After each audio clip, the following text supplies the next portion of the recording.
going down on the SMEs and everything. Itemine ria kugitira ndumiriri cia muingi anyiti itemi kamiti-ini igi ugitiri wa data nitafanetie mathomo megie umenyereri wa ndumiriri cia Kenya. You have data protection. It gives business differentiation. You're telling people, by the way, as a property manager, we adhere to data protection and we make sure that our customer, our business and their data is safe. By the way, we don't collect information. By the way, we don't keep your information forever because there is right to be forgotten. Na niguo gutigirira ndumiriri ici ni iragitirwo ria kwagiriire, kamiti ino iranire gutabania muriungo thiini wa sekta ciothe iria cikuruhanagia na ndumiriri cia muingi, na matanya ni gutigirira ndumiriri icio itirahuthirwo na njira itagiriire. As a customer, if you ask for a DSR, that is data subject requests, we can give you information on a short basis.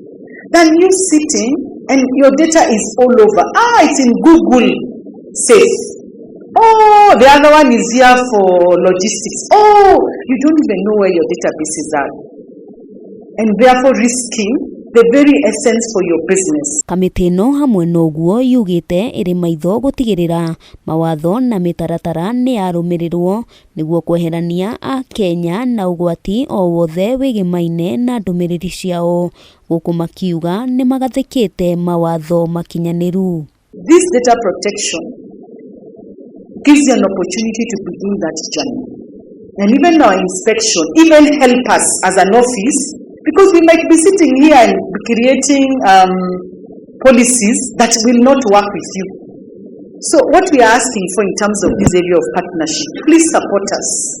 When the inspection starts, we will be able to understand the space.